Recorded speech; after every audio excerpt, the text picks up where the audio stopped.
श्री गुरुदेव दत्त. श्री गुरुदेव दत्त परब्रह्मणे नमः. अध्याय 24. त्रिविक्रम भारती येथील श्री गुरूंचे विश्वरूप दर्शन भाग्य. सत्यशोधक नामधारकाने सिद्धमुनीला विज्ञापना केली. महामहिम योगीराजे, तुम्हाला उदंड नमस्कार. आपल्या समागमे माझे महाभाग्यच. श्री गुरुचरित्राच्या पुढील भागाचे दया करून सविस्तर निरूपण करा. तेव्हा सिद्धमुनी संतुष्ट झाले व म्हणाले, वत्सा, श्री गुरुचरित्र ज्ञानामृत हे रसाने समृद्ध आहे. तू निष्कपट आहेस. श्री गुरुचरित्राचे अनुसंधान केल्याने साधक देवाच्या व गुरुच्या निकटचा होतो.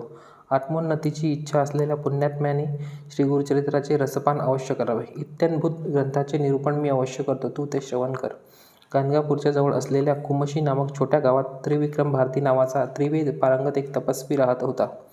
नित्य न चुकता तो श्री नरसिंह देवाची मानस पूजा करीत असे. श्री गुरु श्री नरसिंह सरस्वतीचे गाणगापुरात वास्तव्याचा विषय व त्यांच्या अगम्य लीलांविषयी त्याला अवगत होते, पण मनातल्या मनात तो श्री गुरूंची निंदा करीत असे. श्री नरसिंह सरस्वती यती हे एक दांभिक संन्यासी आहे. संन्यासाश्रम स्वीकारून असे चमत्कार करून दाखवणे व पालखीत बसून मिरवणुकीत भाग घेणे हे योग्य नाही असे त्याला वाटत असे. आपल्या पांडित्याचा त्याला गर्व झाला होता व त्यामुळे तो गुरुनिंदा करत असे. तो आपली निंदा करतो, आपल्याविषयी अपशब्द उच्चारतो. या गोष्टीची सर्वज्ञ मूर्ती सर्वार्थयामी श्री नरसिंह सरस्वतींना चांगलीच माहिती होती, पण याविषयी श्री गुरूंनी कुणालाही काहीही सांगितले नव्हते. एके दिवशी श्री गुरूंच्याच एका भक्ताने गुरूंच्या लक्षात आणून दिले की त्रिविक्रम भारती त्यांच्याविषयी सर्वासमक्ष सर्वत्र त्यांना दांभिक म्हणून निंदा नालस्ती करीत आहे. पुढे श्री गुरुजींनी कुमशी ग्रामी निघण्याचा प्रसंग घडून आला. त्रिविक्रम भारती आपली निंदा करीत असल्याचा विषय राजाला सांगून त्या यतीला भेटण्याचा आपला विचार प्रकट केला. राजाने संतुष्ट होऊन श्री गुरूंच्या प्रयाणासाठी लागणारी सारी तयारी करून दिली व उत्साहाने त्यांना पालखीत बसून त्यांच्यासोबत दोन्ही कुमशी ग्रामच्या दिशेने निघाला. त्रिविक्रम भारती नित्यनेमाने इष्टदेव श्री नरसिंह देवाची मूर्ती त्यांच्या हृदयात ठेवून भक्तिभावाने मानसपूजा करीत असे. त्या दिवशी का कोण जाणे त्याचे मन स्थिर झाले नाही. परिणामतः अनेक प्रयत्नांती देखील इष्टदेवाची मूर्ती त्याच्या ध्यानावस्थेत स्थिर होऊ शकली नाही. म्हणून तो व्याकुळ होऊन चिंता करू लागला. मी कित्येक वर्षे तपस्या करीत आहे, पण आजच माझा तपोभंग का झाला असावा? माझ्याकडून देवाविषयी काही अपराध घडला का? माझे प्रिय नरसिंहदेव आज माझ्या ध्यानामध्ये मला का बरे दिसले नाहीत? मी इतके दिवस ज्या धार्मिक अनुष्ठानाचे आचरण करीत होतो ते सारे व्यर्थच झाले का? असे विचार करीत पुढचा मार्ग न सापडल्यामुळे चिंता करीत तो फारच व्यथित झाला. आपली इष्टदेवता दर्शन देत नाहीत म्हणून शोकाकुल झालेल्या त्रिविक्रम भारतीला त्याच्या मानसपूजेत पालखीत आरूढ झालेले श्री नरसिंह सरस्वती मात्र स्थिर रूपात दिसू लागले. श्री गुरूंना पाहून त्याला खूप आश्चर्य वाटले. श्री गुरुजी त्याला त्याच्या इष्टदेवासारखे दिसले. श्री नरसिंह देवताच आपल्या जवळ येत आहे अशी भावना निर्माण झाली. तत्क्षणी त्याने श्रीगुरू येत असलेल्या दिशेला धाव घेतली आणि श्रीगुरूच्या चरणकमलांवर स्वतःला झोकून दिले. श्रीगुरूचे आगमन होत असताच तो प्रदेश पावन झाला. भक्तिभावाने त्यांना वंदन केले व वर उठताना त्याला दिसले की श्रीगुरूंसोबत आलेले सारेच त्यांच्यासारखेच रूप असणारे व दंड कमंडलूधारी आहेत. गुरु शिष्यातील फरक त्यांना दिसेना. आपल्याला भास होता आहे असे त्याला वाटले. मनात इतका गोंधळ वाढला की काही वेळ तो स्तब्ध उभा राहिला. भयभ्रांतीग्रस्त होऊन त्याने पुन्हा एकदा श्रीगुरूचे चरण धरले व म्हणाला, हे प्रभू जगद्गुरू, आपण त्रिमूर्ती स्वरूपी व षड्गुणैश्वर्य जगद्गुरू आहात. आपणच देवांना देवत्व प्रदान करता. परमसत्य स्वतः आपल्या रूपांतर प्रकट झाले आहे. मी मायेच्या अधीन होऊन आपले निज रूप जाणायला कमी पडलो. कृपया मला आपल्या निजरूपाचा परिचय करून द्या. माझे आराध्य दैवत श्री नरसिंह देव आपणच आहात, पण आता इथे सर्वांचे रूप एकच दिसत असल्यामुळे खरे श्री नरसिंह सरस्वती यती कोण आहे हे मला समजलेले नाही. आपण आपल्या निजरूपात प्रकट होऊन माझ्या मनातल्या गोंधळाचे निवारण करा. मला तुमचे स्वरूप कळले नाही. विश्वव्यापी आपण मला तुमच्या निजरूप दर्शनाचे भाग्य अनुग्रह करा. माझ्या साध्या नयनाद्वारे मी तुम्हाला ओळखू शकत नाही. आपल्या दर्शन भाग्याने माझी दीर्घ मानसपूजा फलद्रूप झाली असे मी समजेन. मी मूढ मंदमती अल्पज्ञ आहे. वास्तव न कळता, सत्यावलोकन न करता मायामोहाला वश होऊन आपण एक दांभिक संन्यासी आहात म्हणून लोकांसमक्ष निंदा केली. माझ्या पापकृत्याला क्षमा करा व माझा उद्धार करा. गुरु व इष्टदेवता वेगळे नसतात हे आपण सिद्ध करून दाखविले. आज मला खात्री झाली की गुरु हा देव आहे व देव गुरु आहे. कारण इथे जमलेले सर्व श्री नरसिंह सरस्वती सारखेच एकरूप होऊन दिसत आहेत. कोणाला वंदन करू, कोणाला शरण जाऊ हे मला कळत नाही. स्वामी, आपण सर्वत्र व्याप्त आहात आणि प्रत्येकाच्या हृदयात समान रीतीने विराजमान आहात. या गर्दीत मला सगळे सारखेच दिसत आहे. मी या क्षणी पूर्णपणे गोंधळात अडकलेला आहे. या गर्दीमध्ये खऱ्या नरसिंह सरस्वती गुरूंना ओळखण्यास मी खरोखर असमर्थ आहे.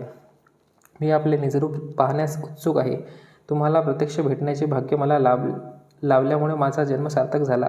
हे स्वामी, अनेक बनून दिसणाऱ्या या लोकांमध्ये मला आपले निजरूप दाखवा आणि मला या संसारसागरातून पार करा. श्रीगुरूंना हात जोडून त्याने नमस्कार केला व मनःपूर्वक प्रार्थना केली. तसेच नानाविध प्रकारे श्रीगुरूंची स्तुती केली. स्तुतीने संतुष्ट झालेले श्रीगुरू त्याला एकरूप होऊन दिसू लागले. तिथे जमलेले सर्व आपापल्या मूल रूपात विभिन्न दिसू लागले. त्यांचे एकरूपत्व लुप्त झाले होते. यापूर्वी ज्याने गुरु एक चमत्कारी पुरुष आणि संमोहिनी विद्येचा प्रयोग करणारा माणूस म्हणून परिहास केला होता, त्याने आता सत्य जाणले आहे व त्याविषयी त्याला लज्जा वाटत होती. श्रीगुरू हसतच त्रिविक्रम भारतीला म्हणाले, हे महान यती, अज्ञानी व अहंकारी असलेले सत्याचे आकलन करण्यात अपयशी ठरतात. त्यामुळेच तू आम्ही दांभिक संन्यासी आहोत अशी निंदा करत होतास. केवळ वेदांत शिकून व धर्मग्रंथाचे अध्ययन करून कोणाला परिपूर्ण पंडित बनता येत नाही. पंडित तथा तर्कद्वारे कुणीही भगवंताला जाणू शकत नाही. जोपर्यंत अंगात राग द्वेष असतो तोपर्यंत तत्वबोध अथवा सत्याचा परिचय होत नाही. केवळ ज्ञानी मात्र आपल्या देहात असलेल्या भगवंताला पाहू शकतो. स्वानुभवाचे ज्ञानच शुद्ध ज्ञान. सद्गुरूची सेवा करून त्याच्या कृपेला पात्र झाल्यावर किंवा ईश्वर कृपेनेच ज्ञान मिळते. जेव्हा स्वानुभव, शास्त्रवचन, गुरुवचन याचे एखाद्यात ऐक्य होते तेव्हा त्याच्या भ्रमाचे शीघ्र निरसन होते व त्याला सत्याचा साक्षात्कार होतो. अज्ञानी माणसं खरा अर्थ तत्व समजण्यात पराभूत होतात. तुझ्या भक्तीची परीक्षा घेण्यासाठीच आम्हाला इथे यावे लागले. आज नरसिंह देवाची मानसपूजा करीत असताना तुला माझा परिचय झाला. गुरुच श्री नरसिंह आहेत व श्री नरसिंहच गुरु आहेत याची जाणीव तुला झाली. आमचाच तसा संकल्प होता व त्याचप्रमाणे झाले. संपूर्ण विश्वच खरे तर गुरु स्वरूप असते हे सत्य तू समजून घे. मग आम्ही दांभिक कसे काय झालो? दंभ म्हणजे काय हे तू मला अगोदर सांग. तुझ्यामध्येच वास केलेल्या हरीने तुला याविषयी उचित मार्गदर्शन केले आहे. हरिस्वरूपी श्रीगुरूची दृढ भक्ती केल्याने अविद्या निघून जाते. अशा प्रकारे श्रीगुरूंनी त्रिविक्रमाची कानउघडणी केली. तेव्हा त्रिविक्रम यती श्रीगुरूंना शरण गेला व निवेदन केले, हे सद्गुरुनाथा, आपल्या चरणकमलांना अनंत वंदन. माझ्यामध्ये अभिमान व अहंकार असल्यामुळे शास्त्रातील गूढ व उपदेश माझ्या अंतःकरणात स्थिर होऊ शकले नाही. हा अल्पमती व अल्पज्ञानाचा परिणाम आहे. मायेने आवृत्त मी एक अविद्यारूपी ब्राह्मण आहे. असे असताना मी तुम्हाला कसे ओळखू शकतो? अविद्या नाश झाली तरच सत्याचा परिचय होतो. सत्याला कोणाचेही प्रमाणपत्र लागत नाही. द्विजजन आपल्या ज्ञानचक्षुंनी परम व एकमेव असलेल्या गुरूंचा साक्षात्कार करून घेऊन दर्शनानंद देतात. आपणच परतत्व असणारे परब्रह्म आहात. आपणच अनंत परमात्मा श्रीमन्नारायणमूर्ती आहात याची जाणीव नसलेला मी अज्ञानी होय. विद्या आणि तपश्चर्येतून मिळणारी योग्यता, ज्ञान, शक्ती हे बहु हानिकारक आहे. मी आपला सेवक असून माझ्या हातून घडलेल्या चुकीला क्षमा करा व मला मुक्ती द्या. गुरुकृपेनेच अज्ञान दूर होऊन गुरूंचा परिचय होतो. ज्योतिस्वरूपी त्रिमूर्ती करुणासागर, आपण आपले विश्वरूप दर्शन देऊन या मूढाला पुनीत करा. गुरुमहिमा वर्णन व गुरुस्तुती करण्यास सहस्त्र जिव्हा असलेला आदिशेष सुद्धा विफल झाला आहे. आपल्या चरणदर्शनाने मी कृतार्थ झालो. आपल्या अनुग्रहाने माझे सर्व क्लेश दोष नाश होऊन माझे मन अध्यात्मात स्थिरावले आहे, यात संशय नाही. ज्या प्रकारे श्रीकृष्ण परमात्म्याने दीनभक्त विदुराच्या घरी आगमन करून दर्शन दिले, त्याच प्रकारे माझ्या बाबतीतही आपण अनायासे मला अनुग्रह केला आहे. मला या विनाशकारी जगातून सोडवण्यासाठीच आपण आला आहात. हे सर्व कृत्य मला मिळालेल्या अल्पज्ञानाचे परिणाम आहे. पुस्तकीय ज्ञान कधीही कुणालाही आत्मसाक्षात्कारासाठी सहकार्य करत नाही. शब्द व बुद्धी आम्हाला परमात्मापर्यंत पोहोचवण्यास मदत करीत नाही. मी आता अपराधी आहे, मला क्षमा करा. त्रिविक्रम भारती यतीने भक्तिपूर्वक अनेक प्रकारे श्रीगुरूची स्तुती केली. तेव्हा श्रीगुरू त्रिविक्रमावर प्रसन्न झाले व त्याला अभय प्रदान करून आशीर्वचन देत म्हणाले, प्रिय त्रिविक्रमा, तू आत्ताच व्यथा करू नकोस. तू यती आहेस. गुरुच तारक आहे व त्याच्याविना जीवन परिपूर्ण होत नाही याचे ज्ञान तुला झालेले आहे. पण गुरुमध्ये मनुष्यबुद्धी ठेवणे हे योग्य नाही. भक्ताने कधीच स्वतःला श्रेष्ठ मानू नये. या उलट स्वतःला सामान्यच समजावे.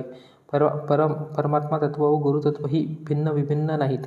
गुरुतत्व हे अतिशय गुप्त व एक अपूर्व घटक आहे. बाह्यदृष्टीला दिसणारे माझे हे शरीर गुरु नव्हे. तुझी भक्ती खरोखरच अनुपम आहे. आतापासून तुझ्यावर अखंड गुरुकृपा असल्याने तुला परमार्थही लवकरच साध्य होईल. गुरुकृपेविना आध्यात्मिक प्रगती, यश हे दूरचे स्वप्न होय. गुरुकृपेने तुला सर्व सिद्धी प्राप्त होतील. तू आता मोक्ष साम्राज्याला अर्ह झाला आहेस. इथून पुढे तुला पुनर्जन्म नसेल. परमात्माच सर्वस्व आहे अशी भावना बाळगणाऱ्याला परमात्मा अतिशय प्रेम करतो. अंतर्गतत्वात तू ईश्वरात विलीन होशील. अशा प्रकारे त्याला अनुग्रहित करून श्रीगुरू गाणगापूरला परतले. सिद्धमुनी नामधारकाला उद्देशून म्हणाले, हे प्रिय शिष्या, बघ, तूही हे समजून घे. त्रिमूर्ती स्वरूपी गुरूंची महिमा अपरंपार आहे. श्रीगुरू परिपक्वतेची, पूर्णत्वाची साकार मूर्ती आहे. अशा अवतारी पुरुषाला मनुष्य असे समजून वर्तन केलेल्यांना सप्तजन्मपर्यंत यमपुरीच गती होते. म्हणून तू श्रीगुरूच त्रिमूर्ती स्वरूपी आहे असा मनात निर्धार करून त्याला शरण जाऊन त्याच्या सेवेत निमग्न हो. गुरुभक्ती हीच परब्रह्मशक्ती आहे. दैवहीन माणसाने गुरूंना शरण जाऊन त्यांचा आश्रय घ्यावा. गुरु शब्दच मूलतः निष्कपट आहे. गुरुच आमच्या सुखदुःखाला कारणीभूत आहे. गुरुबोधाने साधक तत्वनिष्ठ होतो. हे संपूर्ण विश्व गुरुरूपाने व्याप्त आहे. गुरुशिवाय दुसरे दैवत नाही. गुरुच्या पलीकडे व गुरुपेक्षा वेगळे काहीही नाही. या माझ्या वचनांवर विश्वास ठेवून तू गुरुचरणी लीन हो. गुरुशक्ती परमात्म्याची शक्ती आहे. शिष्यांसाठी गुरु हाच सर्वश्रेष्ठ धर्म असतो. गुरुसेवा हेच तुझे नित्यनैमित्तिक कथक होऊ दे व हीच दिनचर्या असू दे. गुरुसेवेचाच तुला छंद असू दे. अनेक जन्माच्या पुण्यबळाने तुला कामधेनू स्वरूपी श्री गुरुचरित्राचे श्रवण भाग्य लाभले आहे. त्याचे भक्तीने सेवन केल्याने अनायासे चतुर्विध पुरुषार्थ प्राप्त होतात, असा उपदेश शिष्य नामधारकाला केला आहे. इथे परमकल्याणकारी श्री गुरुचरित्राचा 24वा अध्याय संपन्न होतो.